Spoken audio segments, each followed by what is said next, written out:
ಬೆಂಗಳೂರಿನಲ್ಲಿ city rounds ನ ನಂತರ ಸಿಎಂ ಸುದ್ದಿಗೋಷ್ಠಿಯನ್ನು ನಡೆಸ್ತಾ ಇದ್ದಾರೆ. ಬೆಂಗಳೂರಿನಲ್ಲಿ ಸಿಟಿ ರೌಂಡ್ಸ್ ಬಳಿಕ ಸಿಎಂ ಸುದ್ದಿಗೋಷ್ಠಿ. ಗೃಹ ಕಚೇರಿ ಕೃಷ್ಣಾದಲ್ಲಿ ಸಿಎಂ ಹಾಗೂ ಡಿಸಿಎಂ ಜಂಟಿಯಾಗಿ ಸುದ್ದಿಗೋಷ್ಠಿಯನ್ನು ಕರೆದಿದ್ದಾರೆ. ಗಾಳಿ ಆಂಜನೇಯ ದೇಗುಲದ ಬಳಿ ಪರ್ಯಾಯವಾಗಿ ರಾಜಾ ಕಾಲುವೆ ನಿರ್ಮಾಣಕ್ಕೆ ಹೇಳಿದ್ದೀವಿ, ನೀರು ಬ್ಲಾಕ್ ಆಗದಂತೆ ಕ್ರಮಕ್ಕೆ ಸೂಚಿಸಿದ್ದೀನಿ ಅಂತ ಕೂಡ ತಿಳಿಸ್ತಾ ಇದ್ದಾರೆ. ಬೆಂಗಳೂರಿನಲ್ಲಿ 860 ಕಿಲೋಮೀಟರ್ ರಾಜಾ ಕಾಲುವೆ ಇದೆ ಅನ್ನೋದನ್ನು ಕೂಡ ಹೇಳಿದ್ರು. ಹಿಂದೆ ನಾನು ಸಿಎಂ ಆಗಿದ್ದಾಗ 461 ಕಿಲೋಮೀಟರ್ ಇತ್ತು ಅಂತ ಕೂಡ ತಿಳಿಸಿದ್ರು. ಬೇಡ, ಫ್ಲೈಓವರ್ ಇಲ್ಲ, ನೋಡ್ಕೊ ಬಂದಿದ್ದೀವಿ ಅಷ್ಟೇನೆ.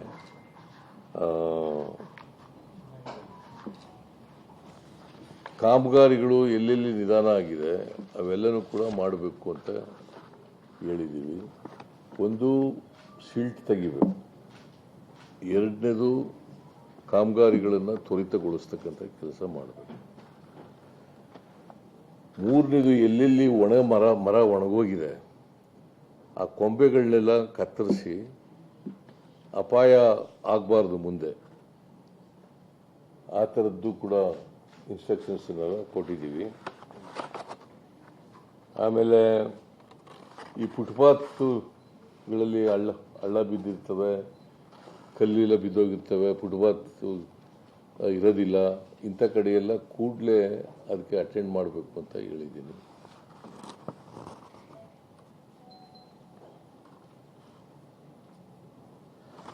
ಆಮೇಲೆ ಈ ರಾಜಕಾಲುವೆಗೆ ಕಸ ಹಾಕ್ತಾರಲ್ಲ, ಇದನ್ನ ಇಂಜಿನಿಯರ್ಗಳು ತಡೆಗಟ್ಟಬೇಕು ಅಂತ ಹೇಳಿದ್ದೀನಿ.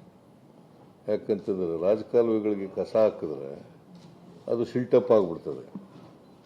ಅದರಿಂದ ಎಲ್ಲೂ ಕೂಡ ರಾಜಕಾಲುವೆಗಳಿಗೆ ಕಸ ಹಾಕ್ತಿರೋ ರೀತಿಯಲ್ಲಿ ನೋಡ್ಕೊಳ್ತಕ್ಕಂಥ ಮಾಡಿದ್ದೀವಿ. ಮತ್ತು ಮುಂಗಾರು ಮಳೆ ಪ್ರಾರಂಭ ಆಗೋದಕ್ಕಿಂತ ಮುಂಚಿತವಾಗಿ ಎಲ್ಲ ಡ್ರೈನೇಜ್ಗಳು, ರಾಜಕಾಲುವೆಗಳು ಎಲ್ಲ ಕಡೆನೂ ಕೂಡ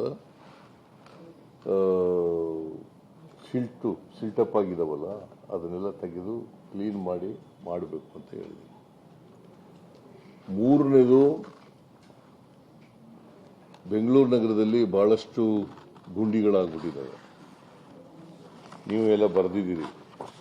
ಸುಮಾರು ಎಲ್ಲ ವಾರ್ಡ್ ರೋಡ್ಸ್ ಎಷ್ಟಿದ್ದಾವೆ ಅಂತಂದ್ರೆ ಬೆಂಗಳೂರು ನಗರದಲ್ಲಿ 5500 ಈ ವಾರ್ಡ್ ರಸ್ತೆಗಳಲ್ಲಿ 5500 ಗುಂಡಿಗಳು ಬಿದ್ದುಬಿಟ್ಟಿದ್ದಾವೆ. ಎಲ್ಲ ಲೆಕ್ಕ ಹಾಕ್ಸಿದ್ದೀವಿ. 5500 ಗುಂಡಿಗಳೆಲ್ಲ ಬಿದ್ದುಬಿಟ್ಟಿದ್ದಾವೆ. ಆಮೇಲೆ ಇದು ವಾರ್ಡ್ ರೋಡ್ಗಳಲ್ಲಿ ಗುಂಡಿಗಳಿರೋದು. ಆರ್ಟೀರಿಯಲ್ಲು, ಸಬ್ ಆರ್ಟೀರಿಯಲ್ ರೋಡ್ಸ್ಗಳಲ್ಲಿ ಗುಂಡಿಗಳು 557 ಗುಂಡಿಗಳು ಬಿದ್ದುಬಿಟ್ಟಿದ್ದಾವೆ. 557 ಅಂದರೆ ಬಿಜೆಪಿ ಕಾಲದಿಂದ ಬಂದಿರೋವು ಇವು. ಮಳೆ ಬಂದಿರೋದ್ರಿಂದ ಮತ್ತೆ ಬಿಜೆಪಿ ಕಾಲದಿಂದ ಬಂದಿರತಕ್ಕಂಥ ಗುಂಡಿಗಳು.